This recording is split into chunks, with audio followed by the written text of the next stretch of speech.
Moving forward, I would like to call upon Mr. Gohar Hassan sir, IPS Deputy Superintendent Police from Adhapur. We thank you for accepting our invitation graciously and giving us your precious time. It will be a very special experience for all of us to listen few words from you. Mr. Gohar Hassan sir. सबसे पहले तो मैं शुक्रिया अदा करना चाहूँगा Shaheen academy के सभी ज़िम्मेदारान जो हैं यहाँ स्टेज पे मौजूद हैं। जज़ाकल्लाह, आपने ये मौका फ़राहम किया कि छोटे भाई बहन और जो बड़े भाई और जो वालिद जैसी शख्सियत यहाँ पे मौजूद हैं, सबसे इंटरैक्ट करने का, दो अल्फाज में बात करने का। मेरा नाम गौहर हसन है, मेरा ताल्लुक़ बिहार से है और मैंने 2019 में यूपीएससी सिविल सर्विसेज का एग्ज़ाम क्वालिफाई किया था और मेरी 137th रैंक थी और उसके थ्रू मुझे इंडियन पुलिस सर्विस एलोकेट हुई।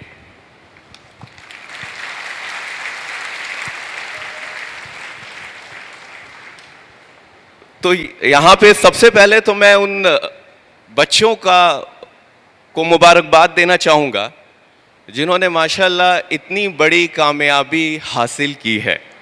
नीट का एग्ज़ाम क्वालिफाई करना, उसमें अच्छी रैंक लाना कितना मुश्किल है, इसका अंदाज़ा शायद सब लोग नहीं लगा सकते, लेकिन मैं इस चीज़ को समझता हूँ कि उसको कितना मुश्किल है, कितनी मेहनत करनी पड़ी होगी। उनके वालिदैन को भी बहुत बहुत मुबारक, क्योंकि बिना वालिदैन के सपोर्ट के, बिना पेरेंट्स के सपोर्ट के ये चीज़ मुमकिन नहीं होती है।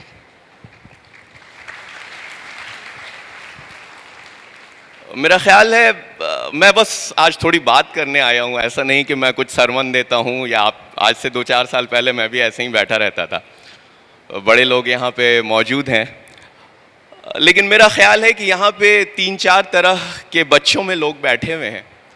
एक तो वो जिन्होंने अल्हम्दुलिल्लाह कामयाबी हासिल कर ली है, जो एक अच्छी रैंक के साथ हैं और वो आगे अपनी ज़िंदगी में दूसरे मरहलों पे आगे बढ़ेंगे। दूसरे वो लोग हैं जिन्होंने साल भर मेहनत की होगी, अपना बेस्ट दिया होगा, शायद कुछ मजबूरी रही हो कि ऐन मौके पे तबीयत ख़राब हो गई हो या कुछ ऐसा रहा हो जिसकी वजह से या तो उतनी अच्छी रैंक नहीं आ पाई हो या अनफॉर्चुनेटली उनका एग्ज़ाम में नहीं हो पाया हो। तीसरे शायद इस तरह के लोग होंगे जो मुझसे, जो मेरे तरह के होंगे, जिनका ताल्लुक़, जिनको लगता है ठीक है आगे कल पढ़ाई करेंगे, आज तो ठीक है, आज का मामला तो गुजर गया। और मैं आपको शॉर्ट में अपने बारे में बताता हूँ। मेरे 4 भाई बहन हैं और उनमें से सबसे नकारा मैं ही था पढ़ने में। तो मेरे वालिद साहब जो कि प्रोफेसर थे, अल्लाह उन्हें जन्नत नसीब करे, उनका इंतकाल हो चुका है, वो हमेशा कहा करते थे कि आखिर मैंने ज़िंदगी में, बहुत नमाजी थे, बहुत परहेज़गार थे, ज़िंदगी में कभी एक पैसा उन्होंने ऐसा नहीं कमाया जिस पे उनको अफसोस हो सके। लेकिन वो मुझसे अक्सर कहा करते थे ये बात कि मैंने ज़िंदगी में आखिर ऐसी क्या गलती की है कि अल्लाह ने तुमको इस तरह का बना दिया। मैंने सीबीएसई से, मेरे ख्याल ज़्यादातर लड़के यहाँ सीबीएसई के बैठे हुए होंगे, मैंने सीबीएसई से 10वीं 2 बार में पास किया था। पहली बार में पास कर गया था मैं, मेरे कुछ 45% मार्क्स थे, और जब मेरे वालिद साहब ने कहा ये नंबर लेके तुम कहाँ जाओगे, तो मुझे लगा मैं पास कर गया, मैं इसी पे खुश था। लेकिन उनके बड़े इसरार करने पर मैंने दोबारा एग्ज़ाम दिया, तो आज भी मुझे याद है कि मेरे 70% मार्क्स आ गए थे, तो मेरे मोहल्ले में मिठाई बांटनी पड़ी। वो लोग इतने खुश थे 70% मार्क्स पे।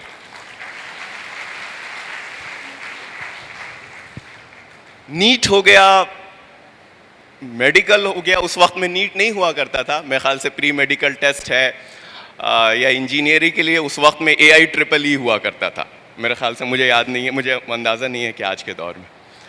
तो ये सब तो बहुत दूर की बातें हैं।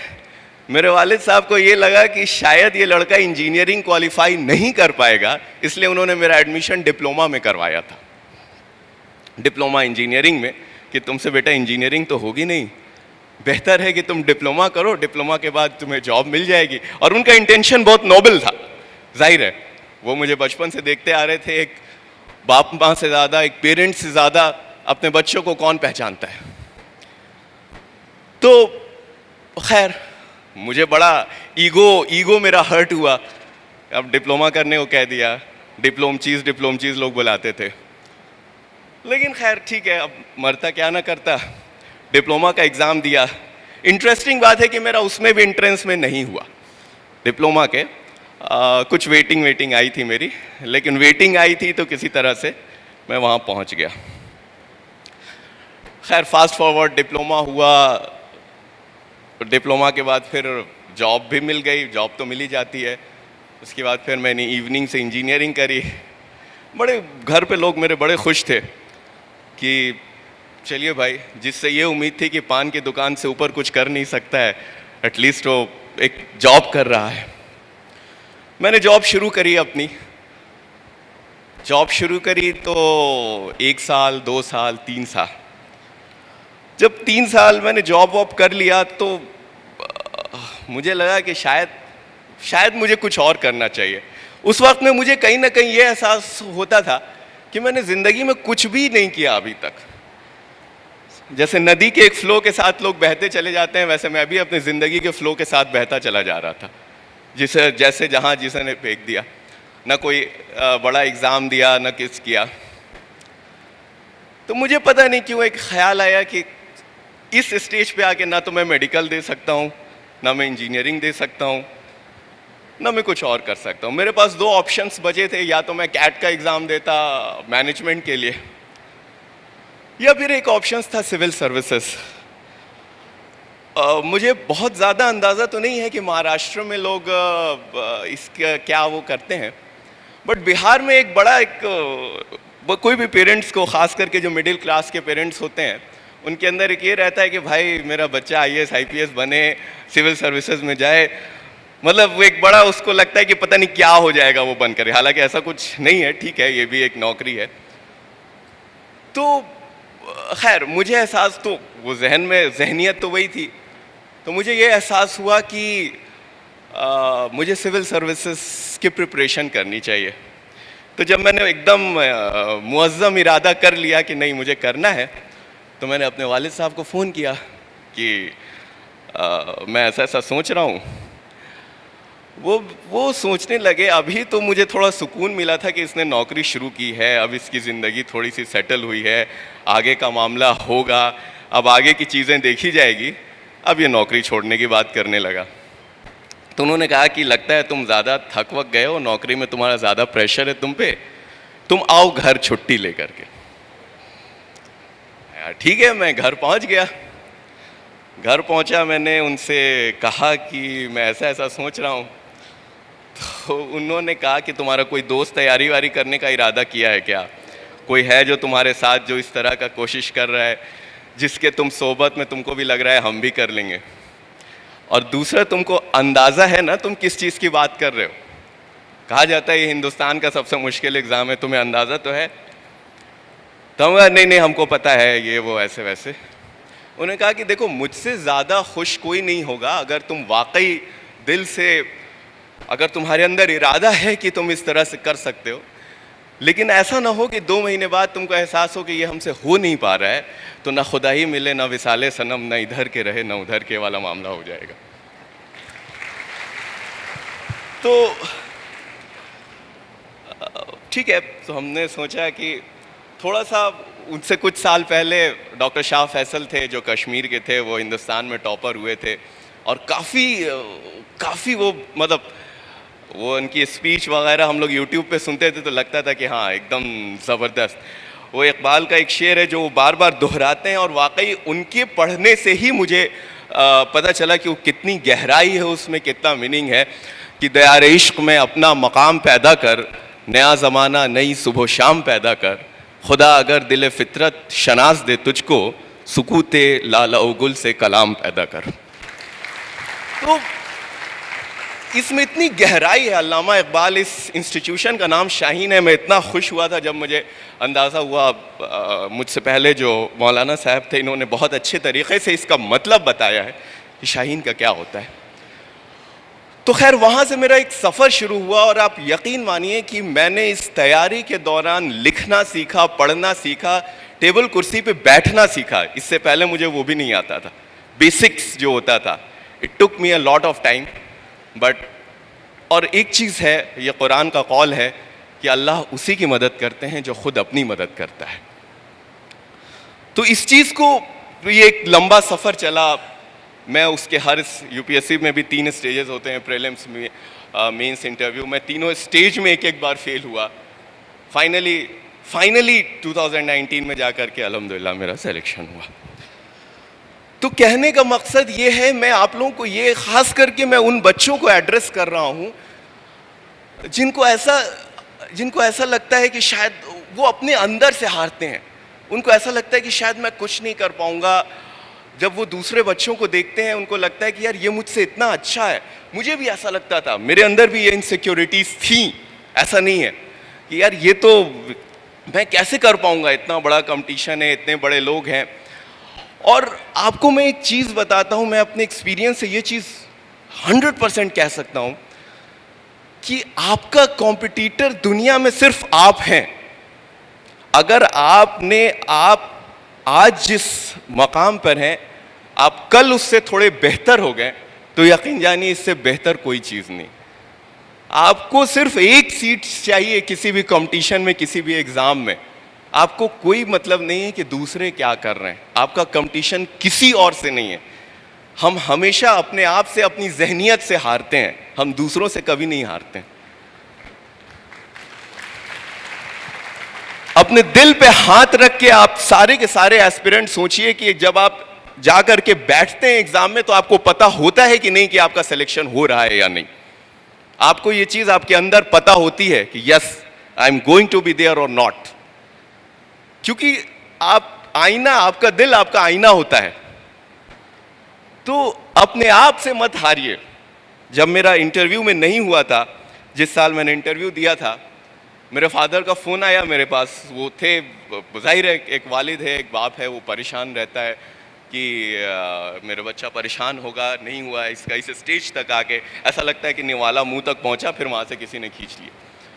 क्योंकि आप प्रीलिम्स निकालते हैं, मेंस निकालते हैं, लास्ट स्टेज तक पहुँचते हैं। लेकिन मैंने उसी टाइम उनसे कहा था कि मुझे ये अब यकीन है कि अगले साल इंशाल्लाह मेरा इस लिस्ट में होगा। और मैंने उसी माइंडसेट से, उसी जज्बे से उस पूरे अगले साल की तैयारी करी।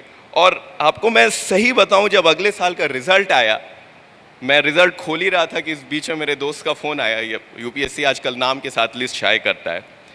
तो मैंने उससे फ़ोन पे यही बोला कि मुझे ये तो पता है कि मेरा लिस्ट में नाम है, मुझे रैंक बताओ कि मेरी कितनी रैंक है।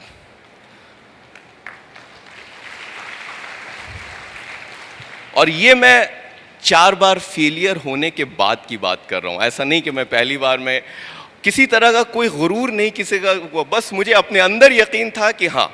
और आप सबको, जितने भी एस्पिरेंट, जितने भी लोग यहाँ बैठे हैं, उनको पता होता है। आज जो लोग बैठे हैं, जिन लोगों को अगले साल देना है, आज ये चीज़ सोचिए अपने जहन में कि अगले साल मेरा नाम वहाँ पे होगा। और ये जो पॉजिटिव एनर्जी होती है ना आपके जहन में, वो आपको डिराइव करती है, वो आपको अपने गोल की तरफ खींचती है। तो आप अगर अपने जहन, आप सुबह सुबह उठ करके आप अगर ये सोचेंगे yes I am going to be there, जहाँ आप चाहते हैं, जहाँ आपके वालिदैन चाहते हैं, जहाँ आपके पेरेंट्स चाहते हैं, यकीन जानिए आपके पेरेंट्स, आपके वालिदैन आपके लिए इतना सैक्रिफाइस करते हैं कि हम लोग इस चीज़ का इमेजिन भी नहीं, इसका अंदाज़ा भी नहीं लगा सकते हैं। कितनी दुआ करते हैं, कितनी रात जागते हैं, कितने आंसू गिराते हैं। और क्या सिर्फ आपकी कामयाबी, मेरा सिलेक्शन हुआ, उसके विदिन 1 ईयर मेरे वालिद साहब का इंतकाल हो गया। आज वो नहीं देख रहे हैं कि मैं कहाँ हूँ, क्या हूँ। उन्होंने अपनी ज़िंदगी इस चीज़ में सर्व कर दी कि उनके बच्चे अच्छा से अच्छा कर सकें। अल्हम्दुलिल्लाह आज मेरे चारों भाई बहन एक अच्छी जगहों पर हैं, लेकिन और मेरे वालिद नहीं हैं इसको देखने को। तो इसलिए आप सब के लिए, जितने बच्चे यहाँ पे बैठे हैं, ये सारी चीज़ें जो हैं सिर्फ आपके लिए हैं। ये आपके फ्यूचर के लिए हैं। आप इस चीज को समझिए। इकबाल का वो कौल है, खुद ही को कर बुलंद इतना कि हर तकदीर से पहले खुदा खुद बंदे से पूछे, बता तेरी रजा क्या है।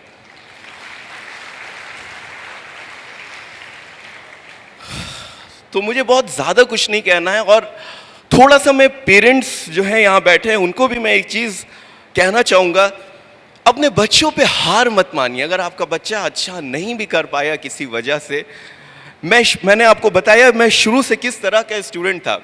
मेरे वालिद के लिए ये बहुत आसान था, मेरे फादर के लिए, मेरी मदर के लिए, कि मुझे अपने हाल पे छोड़ देना, ये तो कुछ नहीं कर सकता है। It's very easy. या फिर खुद हार जाना कि भाई मुझसे जो हो सकता था। लेकिन constantly since childhood he tried to motivate me, he tried to promote me, he tried to give everything. तो अपने बच्चों पे कभी कब अल्लाह उसका जहन कब खोल दे, कब उसको आगे बढ़ा दे, ये किसी को नहीं पता होता है। तो आप लोग भी ज्यादा से ज्यादा कोशिश करते रहें अपने बच्चों को आगे बढ़ाने की। अल्लाह से दुआ करते रहें कि नहीं ठीक है, जब और कर सकते हैं तो आपके बच्चे भी कर सकते हैं, सब लोग कर सकते हैं। तो इसलिए ऐसा नहीं है कि कोई भी इस हॉल में जितने एस्पिरेंट बैठे हैं, जितने बच्चे बैठे हैं, सब लोग सब कुछ वो सारा मुकाम पा सकते हैं जो आप चाहते हैं, जो आप करते हैं, जो आपके दिल में है कि नहीं मुझे ये करना है। दुनिया में कोई भी चीज़ मुश्किल नहीं है। मैं तैयारी करने से पहले मुझे कह देता कोई कि आप आधा पैराग्राफ किसी टॉपिक पे लिख दीजिए, तो शायद मैं नहीं लिख सकता था। अब मेरे वालिद ने मुझसे कह दिया कि तुम उर्दू सब्जेक्ट लेके लिखो। यकीन जानिए मुझे उर्दू का इमला तक सही लिखने नहीं आता था, लेकिन उन्होंने कह दिया। मेरे जहन में भी क्या हो गया, मुझे जाहिर है मुझे वक्त लगा, मुझे मेहनत करनी पड़ी, सारा वक्त सारी चीज़ें उसमें गुजरी। लेकिन एक ऐसा दौर भी था जिसमें मेरा ऑल इंडिया हाईएस्ट मार्क्स थे उस सब्जेक्ट में।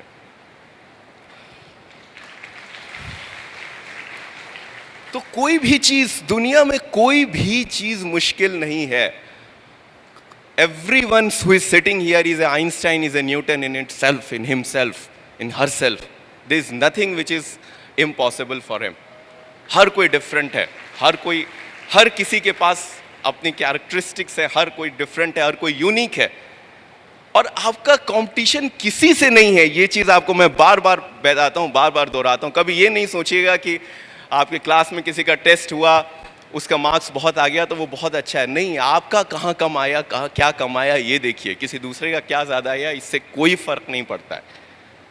आपका कंपटीशन उससे नहीं है, आपका कंपटीशन अपने आप से है। तो आखिरी में बस मैं उन बच्चों से फाइनली एक बशीर बद्र का शेर है उसको कह करके अपनी बात ख़त्म करूँगा। यहाँ पे बहुत लोग हैं, बहुत बड़े, कि बस एक चीज़ हमेशा याद रखिएगा कि जब से चला हूँ मेरी मंजिल पे नज़र है, रास्ते में कभी मील का पत्थर नहीं देखा। शुक्रिया।